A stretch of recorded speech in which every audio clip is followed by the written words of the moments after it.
Salam sejahtera bagi kita sekalian. Senang sekali dapat bertemu melalui video ini bersama saya Pastor Charles Sebastian. Kali ini kita akan merenungkan bagaimana sikap-sikap Allah. Rancanganku bukanlah rancangan, jalanku bukanlah jalanmu. Begitu antara lain Allah bersabda melalui nabinya Nabi Yesaya. Dan dalam Injil kita melihat satu cerita yang sangat menarik. Ada seorang pemilik kebun anggur. Dan suatu hari dia mencari para pekerja yang mau bekerja di kebun anggurnya. Pagi-pagi benar dia sudah pergi ke pasar mencari orang dan menyuruh mereka pergi bekerja di kebun anggurnya.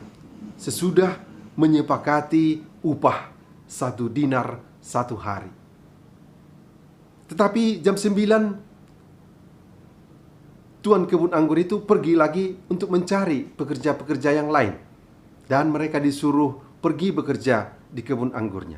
Jam 12 bahkan jam 3 sore dia masih mencari pekerja untuk bekerja di kebun anggurnya. Bahkan sampai jam 5 sore ketika ditemuinya orang yang sedang menganggur di pasar, dia juga menyuruh mereka untuk bekerja di kebun anggurnya. Dan yang sangat menarik adalah ketika malam pemberian upah kepada para pekerja itu. Dia mulai dengan memberi upah kepada yang masuk terakhir, yakni jam 5. Kepada mereka dia memberikan 1 dinar sebagai upahnya. Begitu juga kepada yang masuk setelah itu, tetap tuan kebun anggur itu memberikan 1 dinar. Dan ketika tiba giliran untuk memperoleh upah dari orang yang sudah sejak pagi-pagi buta, mereka berpikir, inilah pikiran manusiawi, bahwa mereka akan memperoleh lebih banyak karena mereka telah bekerja lebih lama sejak pagi-pagi benar. Namun mereka tetap menerima 1 dinar sebagai upah 1 hari itu. Dan pikiran manusiawi itu mereka ungkapkan kepada Tuhan ini. Mengapa Tuhan? Mereka yang hanya bekerja 1 jam saja diberi 1 dinar. Sedangkan kami yang sudah bekerja sepanjang hari menahan panas dan keringat tetap juga 1 dinar. Dan jawaban Tuhan itu, saudara, kita sudah sepakat. Upah adalah 1 dinar 1 hari. Dan saya bebas memberikan milikku sesuai dengan kehendakku. Apakah engkau iri hati karena aku murah hati? Di sini nampak bahwa memang pikiran Allah, rancangan Allah berbeda dengan pikiran atau rancangan manusia pada umumnya. Di berbagai tempat dalam kitab suci kita temukan bahwa memang begitulah sikap, rancangan, dan jalan-jalan Tuhan. Rancangan dan sikap Tuhan itu selalu diambil berdasarkan kasih, berdasarkan keinginan untuk menyelamatkan. Itu yang selalu melatar belakangi apa yang menjadi rancangan dan jalan-jalan Tuhan. Ketika Tuhan mengatakan, kasihilah musuhmu, mungkin untuk pikiran manusiawi itu bertentangan. Masa musuh dikasihi? Musuh ya tetap lawan. Tetapi tidak. Tuhan mengajarkan kepada kita, bila ditampar pipi kirimu, berilah juga pipi kananmu. Bila orang mengajak engkau berjalan 1 kilometer, pergilah dengan dia 2 kilometer. Bila orang mengambil bajumu, berilah juga pakaianmu yang lain kepada dia. Dan kalau ada orang yang menganiaya kamu, doakanlah dia. Pikiran Tuhan itu, rancangan Tuhan itu selalu di atas dari pertimbangan matematis, duniawi, dan prinsip keadilan menurut manusia. Dan jalan sengsara yang dipilih oleh Tuhan juga di luar dari pikiran manusia. Ketika Yesus menubuatkan bahwa dia akan diserahkan kepada pemimpin-pemimpin Yahudi dan akan dibunuh, namun akan bangkit pada hari ketiga, Petrus dengan pikiran manusiawi duniawi menegur Yesus. Itu tidak mungkin terjadi. Tapi berbalik, Yesus menegur Petrus bahkan dengan kata, "Enyahlah kau iblis. Karena yang engkau pikirkan bukan seperti yang dipikirkan oleh Allah." Allah itu memang harus menderita, akan wafat untuk menebus umat manusia. Pikiran manusiawi, mana mungkin Allah mati? Kalau dia mati berarti dia bukan Allah, bukan maha kuasa. Tetapi itu adalah pikiran manusia. Pikiran Allah, dia rela mati dan memang harus menjalani sengsara dan kematian itu untuk sampai kepada tujuan untuk menyelamatkan, menebus, dan didasari oleh kasih dan pengorbanan yang tuntas-tuntasan. Mungkin kita juga pernah berpikir, mengapa orang-orang jahat masih dibiarkan oleh Tuhan hidup di dunia ini bersama dengan orang-orang baik? Para pelaku teror, para koruptor, para pembunuh, mengapa dibiarkan?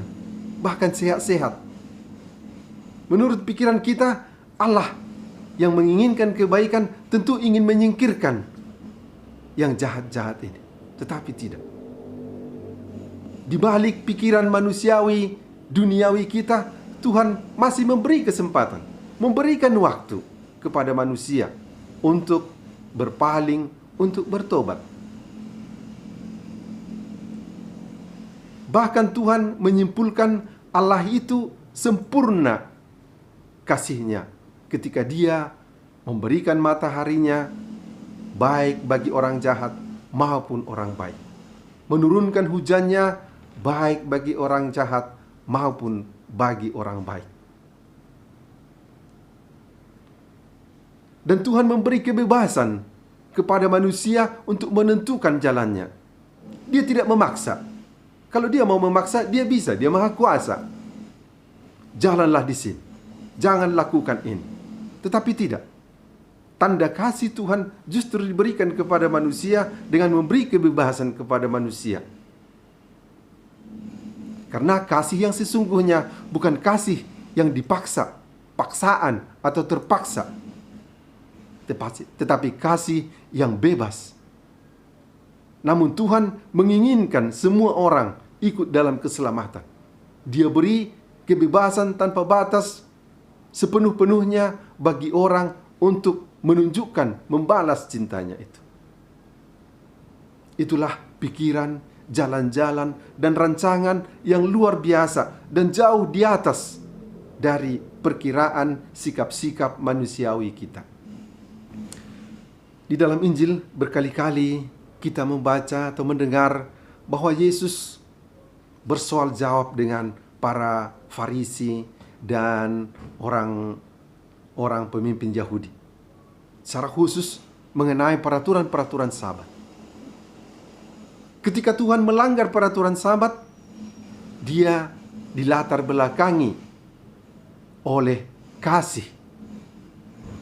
Ketika dia mau mengatakan bahwa aturan-aturan itu semuanya tidak ada artinya kalau kasih tidak dipedulikan. Maka di balik semuanya, latar belakang semuanya, tetap selalu ada kasih dan keinginan untuk menyelamatkan. Dan akhirnya ketika berbicara tentang bagaimana jalan masuk ke dalam kerajaan Allah yang digambarkan kadang-kadang dengan begitu sulitnya, bahkan lebih gampang seekor unta masuk melalui lubang jarum, sesuatu yang mustahil bagi pikiran manusiawi. Tetapi Tuhan menjelaskan, bagi Allah segala sesuatu itu mungkin. Segala sesuatu menjadi mungkin karena kasih di belakangnya. Keselamatan yang diinginkan oleh Allah ada melatar belakangnya. Maka kita manusia perlu menyadari bagaimana sikap Allah, pikiran dan rancangan-rancangan Allah ini. Supaya kita juga dalam perbuatan-perbuatan, cara berpikir dan mengambil sikap mengutamakan selalu kasih dan usaha penyelamatan bagi sesama dan bagi diri kita sendiri. Ketika sampai jam 5 sore, pemilik kebun anggur itu masih melihat orang yang menganggur dan dia bertanya, "Mengapa kalian duduk-duduk saja di sini?" "Tidak ada orang yang mengupah kami," jawab mereka. Kepedulian, rasa solidaritas, itu yang mendasari tuan kebun anggur itu menyuruh mereka juga ikut bekerja di kebun anggurnya dan memberi upah yang pantas, yang menyenangkan hati mereka, walaupun mereka hanya bekerja 1 jam saja.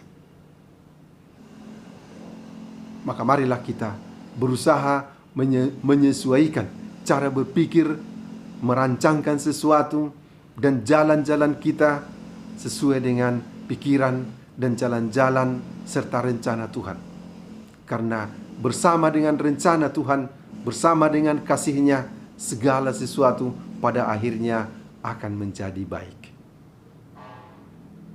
Dan demikian saja renungan kita untuk kali ini. Semoga saudara-saudari tetap dalam lindungan Tuhan, tetap berbahagia, tetap ceria, tetap semangat dalam kehidupan kita ini. Salam sejahtera bagi kita sekalian.